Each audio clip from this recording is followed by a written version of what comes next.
Hi, my name is Kristen Hahn, and we are back in the kitchen today. Today, I am going to show you how I make a strawberry jam, I guess I'll call it.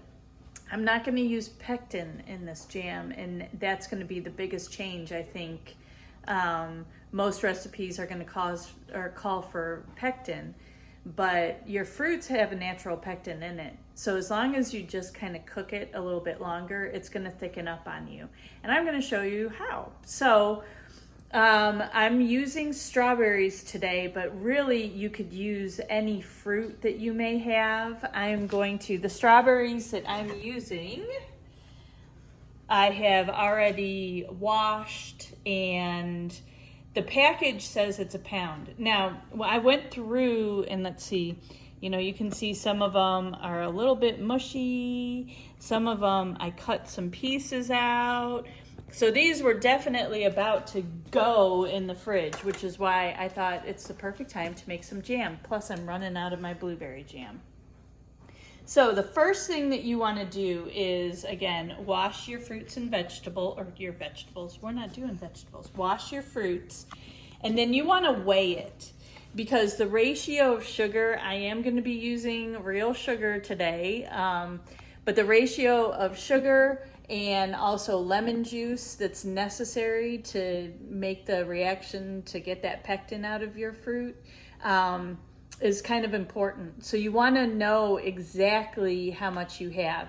So I just put my saucepan on a scale. The biggest thing whenever you're using a scale, make sure that you use that tare button. And then I also want to make sure, okay, I am on ounces. And we will see what we wind up with. I'm going to go ahead and take my strawberries and I'm going to cut them down into quarters if I can. If they're extra mushy, I'll probably just let them in without cutting them. We'll just see. But you want to cut it down, a little bit. You can do it from a whole fruit, but especially with strawberries or like cherries, you would want to do this. You want to get as much moisture out of your fruit as possible to help it to gel up. And give you a nice jam. So, and again, the package said that this was a pound, but I never trust it. We'll see how close we come. See, like this guy is pretty. He was pretty gone.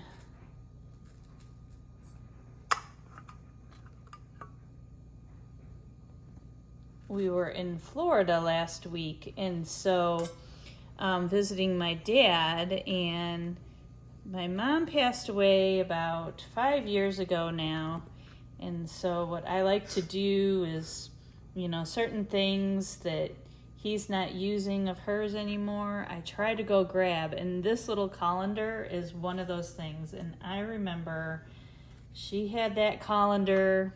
I think she got it when she moved to Florida. I don't remember it in the Illinois house, but she would always use it, and it would be always filled with grapes. That was Mom's favorite fruit, I think, was grapes. And I have some grapes too that I am going to wash up and throw in a bowl. And I always just keep it on the counter, and then I can munch on it, especially if I'm feeling like I want something sweet. I always try, look at that guy, it was really mushy. I always try to go for a fruit to help. Now, we're using real sugar in this, so you have to, we'll talk about the sugar here in a second, but just be cognizant that you're going to have a natural sugar and a real sugar. And so you can't go all hog wild, even though it's pretty natural. Okay, so see, it said a pound, but what are we at? We are at 12 ounces, so we are just under a pound. So when you do a jam, the normal ratio is 2 pounds of fruit to 1 cup of sugar and 1 tablespoon of lemon juice. So because I am just shy of a pound, I'm gonna do a little under half a cup. And I'm gonna do about a half a tablespoon of lemon juice. I'm not gonna be too worried about overdoing the lemon juice, but I definitely don't wanna over sugar this because again, this fruit is also really ripe, so it's gonna be naturally sweet anyways. So let's head on over to the stove. Okay, so I get my sugar from Thrive Market. I love Thrive. You can get a lot of organic stuff from them, and it's good. But what I look for whenever I buy a sugar, getting your table, like the table sugar, the sugar out of the bag that you get at your grocery store, they do different, it's unrefined or it's refined sugar, and so it's going through processes. One of the biggest things that they do with that white process or the white sugar is they run it through a bleach to make it white. So the reason why I'm choosing this sugar, normally if you get an organic sugar, they're not going to be running the sugar through animal bones or bleach in order to get the white. But what I look for is an unrefined sugar, and I looked for an unbleached, or if they do a process, I want to make sure that the process is not happening with bleach. So you do want to go through and read your packages and just make sure that it's an unrefined sugar whenever you're using sugar. What that means is they haven't stripped out any of the nutrition. There is actually nutrition in sugar. We just strip it out because that's what we do best. So I'm going to come over here. Behind the camera today is my lovely assistant. Oh, you're going to show how horribly messy my drawers. My lovely assistant Anna is behind the camera today, and I'm very thankful for her as always. So what I'm going to do, now I'm running low. I have another container of sugar, so we'll just have to see how it goes. And honestly, I'm just under half a cup. This is what I'm gonna go with.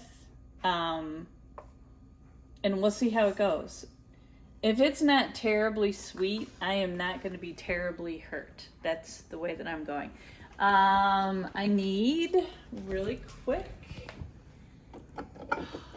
my horrible cabinet. I'm going to cut a lemon wedge. Now, I do want to show one thing.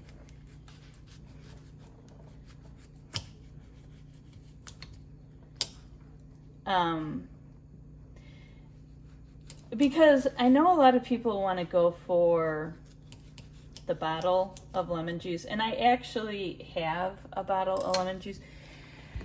Don't show my horrible refrigerator right now. Focus on the strawberries.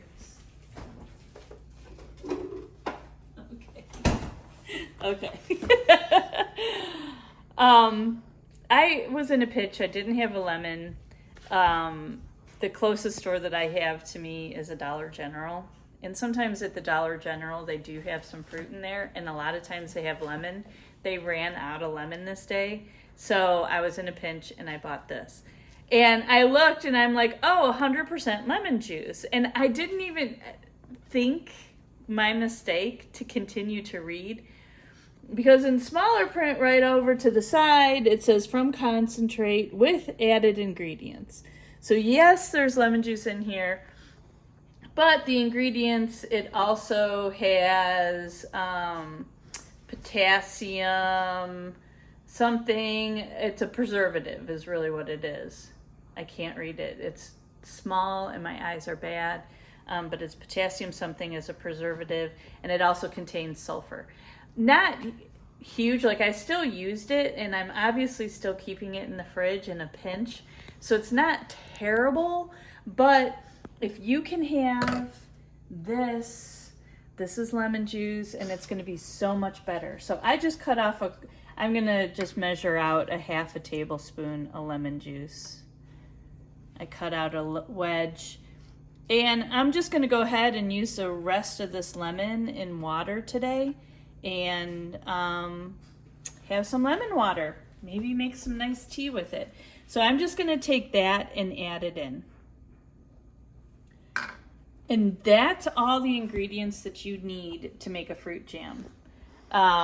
Really nice and simple, right? So don't be afraid of it. This is where it gets a little bit on the tricky side, is to actually get this concoction to turn into a jam. So I am gonna go ahead, I'm gonna put my stove onto a medium high.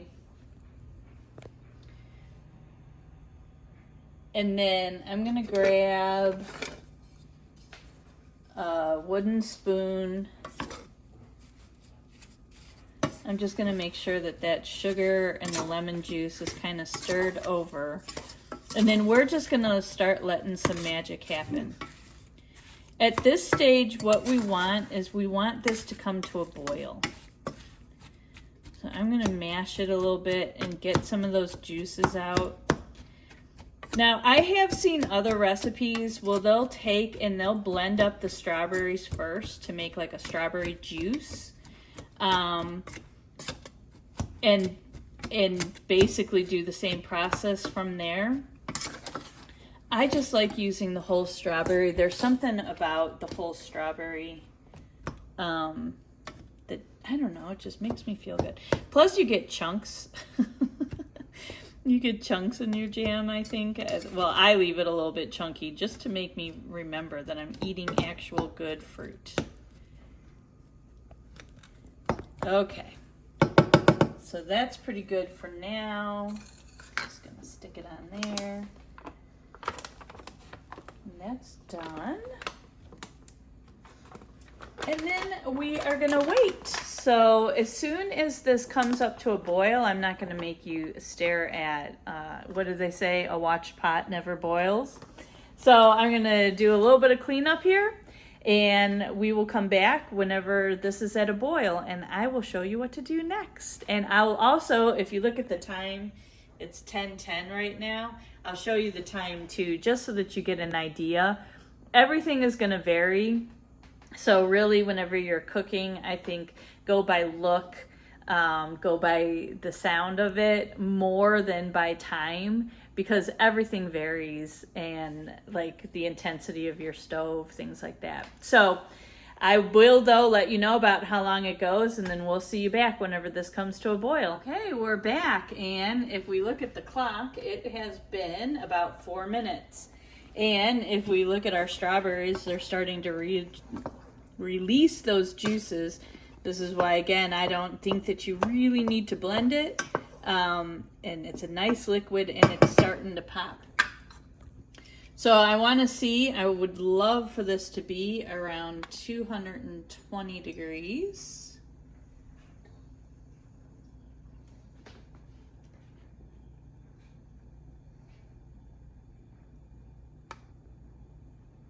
Okay, so we are not quite there yet. We are at about 120.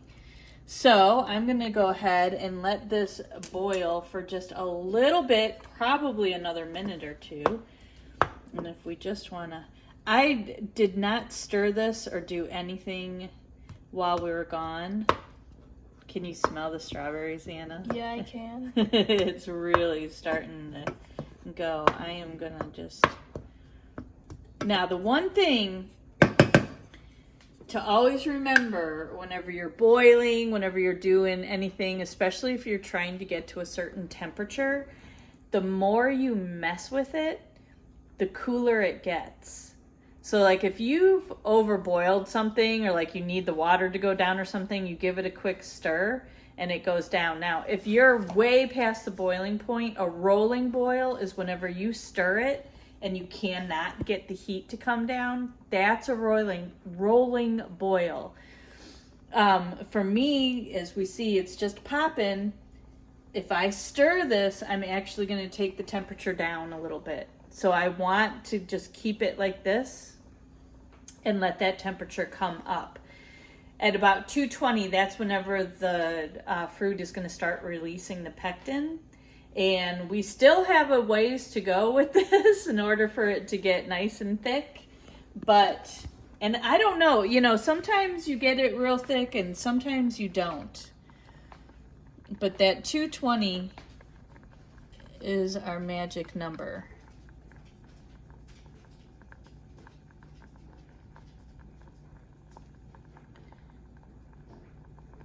I'm going to just leave it in because we are starting to get close. We're at about 175 at the moment, and this should go right quick.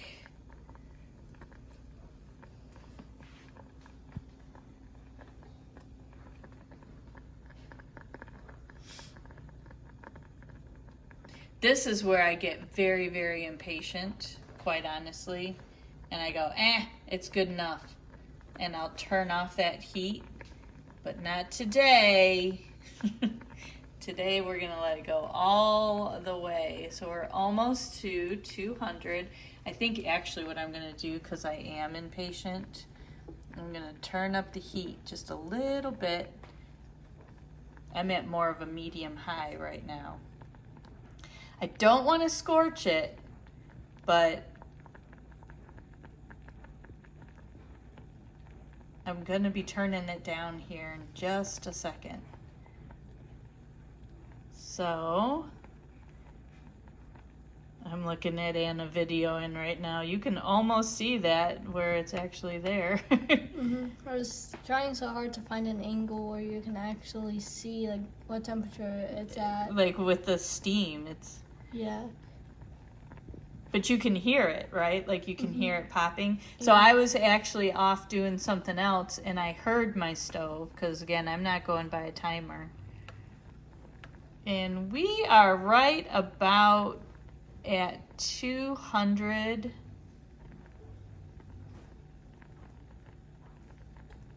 There we are. Okay. So we are going to move on. We just went over 200. So we're just about there. And we are going to move on to our next step, which is I'm going to crank this down to a medium low. I am going to give it a nice stir right here.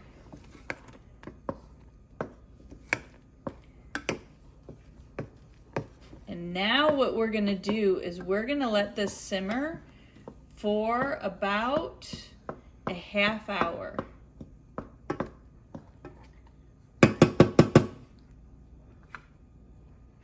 Okay, so that's going to come down in temperature, and in about a half hour, we'll be back, and I'm going to show you the next stage. Well, I lost my assistant, but we can see it's been about a half an hour, and it's reduced down. But it's still not very thick. And that's where comes the next part. So what we're going to do is we are going to crank this baby back up to a medium high heat. We're going to let this come to a boil. And we are going to boil it for about 10 minutes or until it gets thick. So what I'm gonna do, we'll let that come up to a boil. It's popping.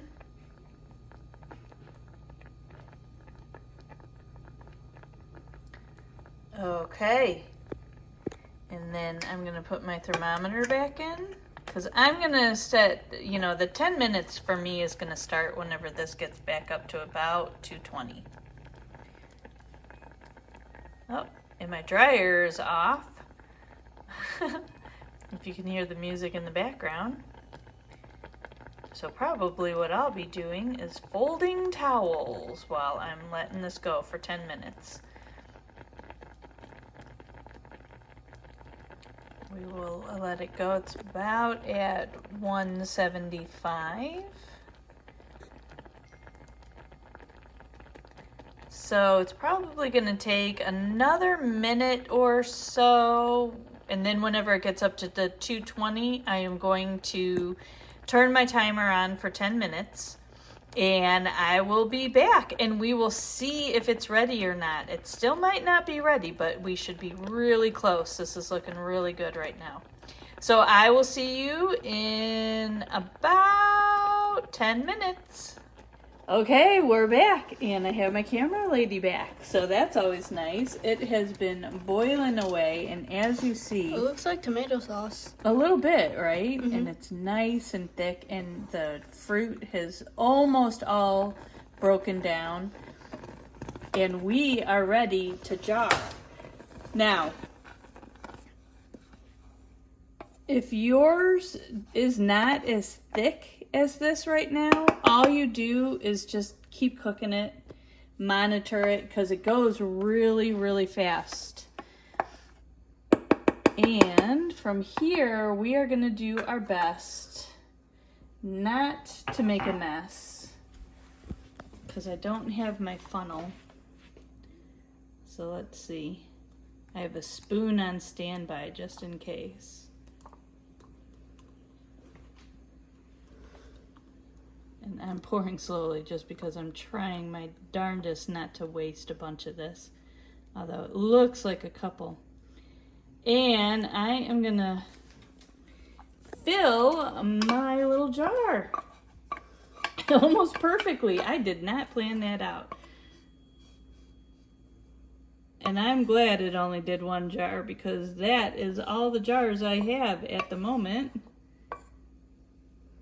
Obviously, if you have more fruit, you're going to fill more jars, but that is it. That is strawberry jam. So, I didn't even really I have just a little bit to clean up. This is I'm going to let it cool down before I put a lid on it. And then I'm just going to pop it straight into the refrigerator. Obviously, if you're making larger batches, then you're going to want to go through the canning process, possibly. It just depends on how you're going to use it, because that's really hot. I have to set it down because this jam is going to last about 3 months in the refrigerator. So mine, I always use it up in the 3 months.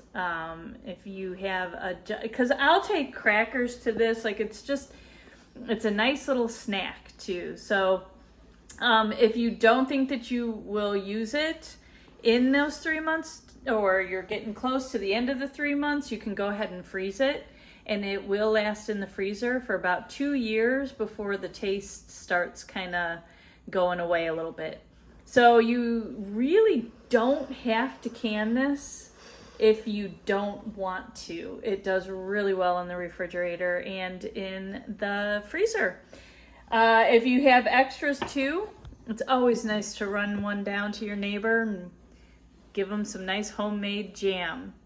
So I hope that you try this recipe. I hope you realize that it is not that difficult to do things.